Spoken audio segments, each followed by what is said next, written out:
Hey, what's up? This is Manny V coming to you from San Diego. Once again, I'm on my way to go get some waves, but looking over the edge right now, it doesn't look too good. A little bit mixed up, a little stormy, but check it out. The first Manny Vision is going to be with the one and only Mike Stewart. The vote has been taken, and everybody suggested let's get Mike on the phone or on Skype and have him talk to you about what to look for when buying that next bodyboard. And I got a hold of him on Skype. We tried to do the Skype thing, but unfortunately he's in Middle America right now touring with his family, and the best we can do is a phone conversation. So that's better than nothing, right? So Mike Stewart on the phone telling you what to look for when getting that next bodyboard. Pay attention. It's about 15 minutes long, and he's got some very important things to say when you're out looking for your next bodyboard. So here you have it. Mike Stewart in Middle America on the phone telling you what up. Check it.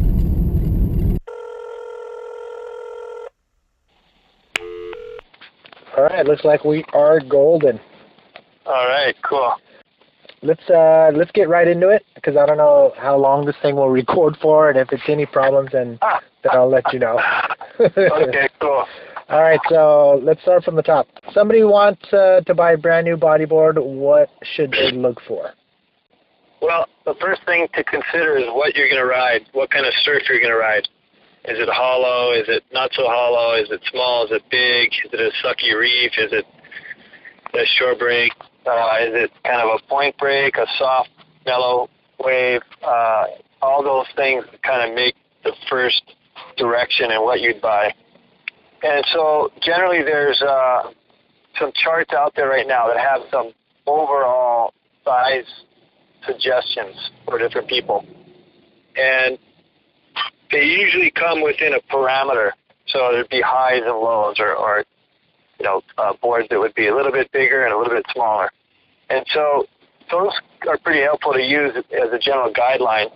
And what I would suggest is to, if you use those, and if you're going to ride a wave that have a little bit more push to them, whether it be bigger waves or hollower waves, that you can go to the small side of the scale.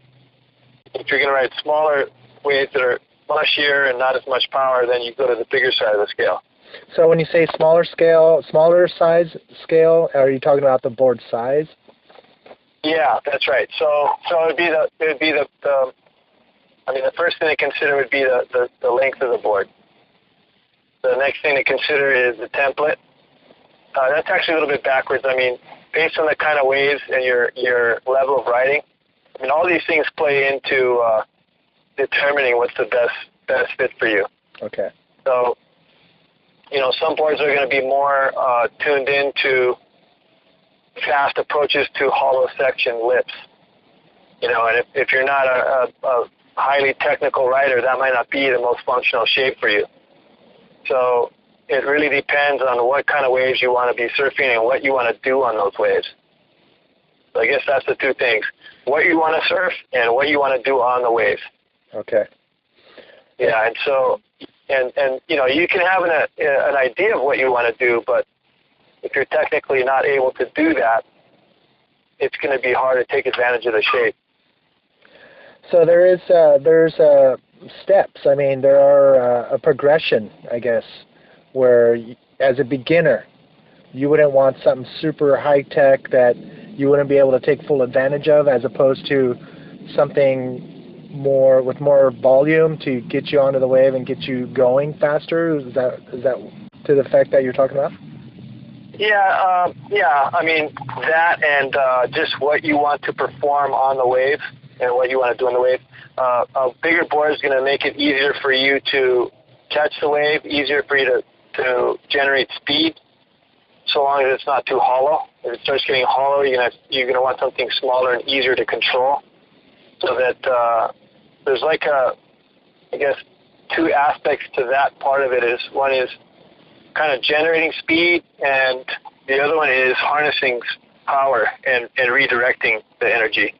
So one is you're kind of trying to gain speed through small junky waves, and the other one is you're going to be kind of redirecting the energy of the wave. Okay. So kind of two sides of that. Okay, let's talk about detail stuff. There's many different types of cores out there, and just really quick, why would you pick one core over the other as far as water temperature, projection off the bottom turn, that kind of stuff?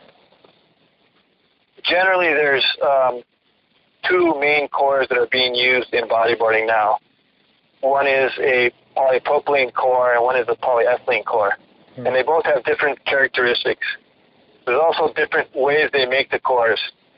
But, we don't need to necessarily get into that right now. But generally, what you want to think about is, because these are all thermoplastics are affected by temperature, some boards are like polyethylenes are going to be a little bit softer and have a different flex modulus, a different flex effect, different memory, different, recoil. And so generally, the colder the water gets, the softer the core you want. Okay. And polyethylene is considerably softer than polypropylene in most cases. However, there's some really interesting new polypropylenes that we've been playing around with that are pretty neat. Right. That are kind of like a lower density, and they mimic a lot of the positive traits of softer boards. And for me personally, I like boards that are flexible and that you can control.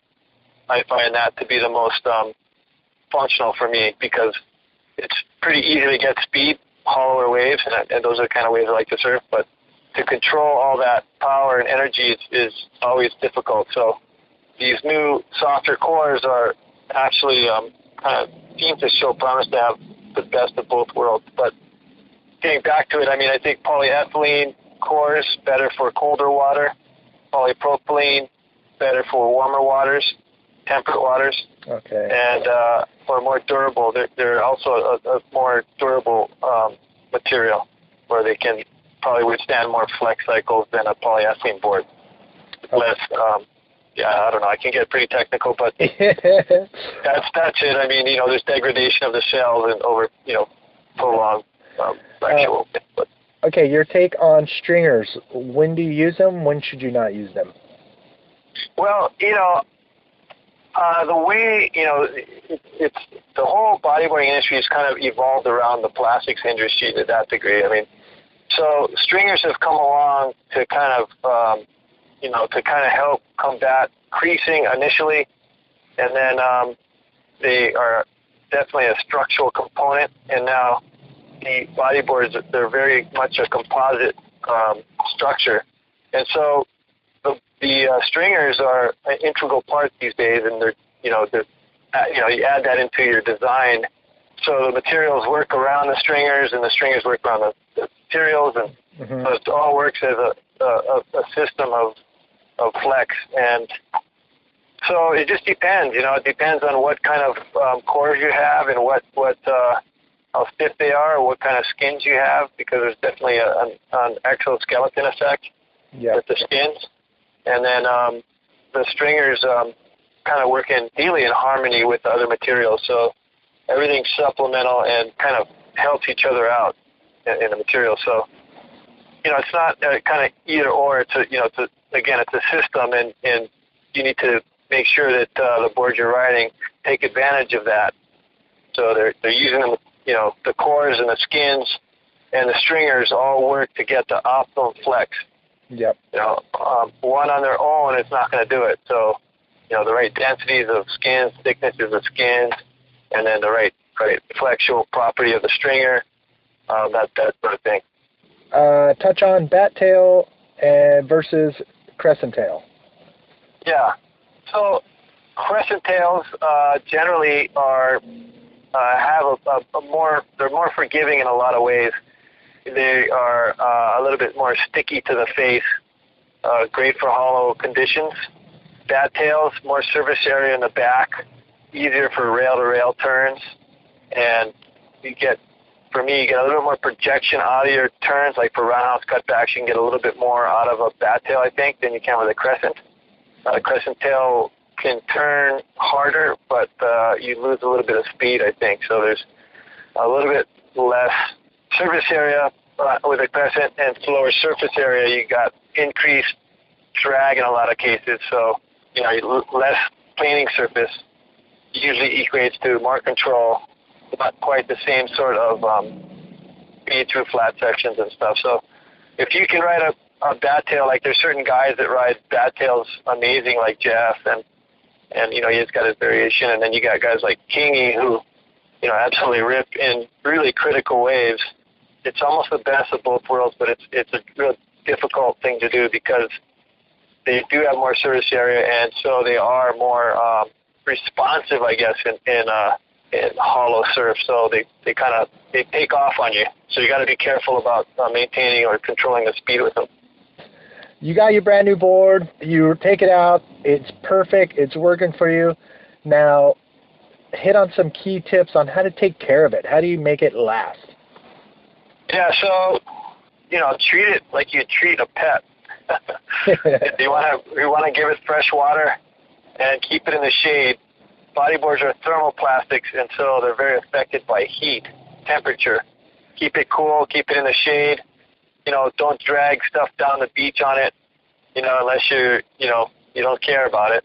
It just depends what you want out of it. I mean, look, they're to have fun with, so, there's a point where it can get overboard, but I have certain boards that, like I'll give my kids because they like the sand slide, and use it in just any kind of universal way, with different slick skins that actually work better, sliding on the sand, and are a little bit more robust from that perspective. But then again, they're not going to perform too well when you get onto a wave. You want to keep that bottom, in my view, pretty smooth and slick, and just keep care of it, by keeping it out of heat and just keeping fresh water on it, and store it, in a nice place.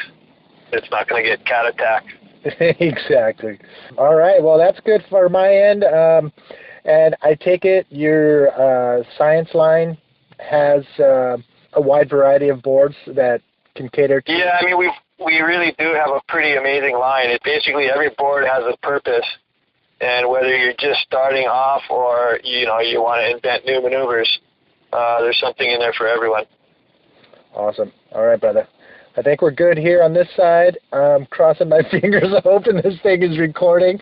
But if it doesn't, man, no sweat. Just call me back, and I'll fill in the gap. And, okay. If there's something that doesn't come out good or whatever, no worries. Just let me know. Okay, sounds good. I think I might hit you up just to. I mean, there's so much, and it's hard to be broad. I know. General. It's like each one of these subjects can have its own, 20, 30-minute, discussion. Exactly. So, but I think you nailed it. I mean, with just being, on point on everything we talked about. So we're good. I think we're good for now. Okay, cool. Later down the line, I'd love to sit down and, just talk, 15, 20 minutes on PE. Yeah, sure. So we'll do that later down the line for sure. That's been an interesting, there's different, I mean, just the flex properties of that, there's specifics to that particular material that work really good in certain conditions, but but anyway. Yeah, we'll get it. So, no worries, man. Just hit me back if you need anything. Okay, sounds good. I think we're good. I'll hit you up if anything, and you guys keep having fun out there. It's been a pretty good adventure so far, and we're just starting. Awesome. Hell yeah. Remember, you got a place in San Diego. Yeah, cool, man. Thanks, Matty. All right, I'll talk to you soon. Okay, talk soon. Bye-bye. Bye-bye. All right, so there you have it. Mike Stewart giving you the lowdown on what to look for. And also check out ebodyboarding.com/booger_picker. That is going to be your ultimate guideline on where to start. They got a pretty good, concise guideline going on their website. So check it out, ebodyboarding.com/booger_picker. It should be on your screen right there. But check them out. Start from there. Take everything Mike Stewart told you and go out and get your next magic board.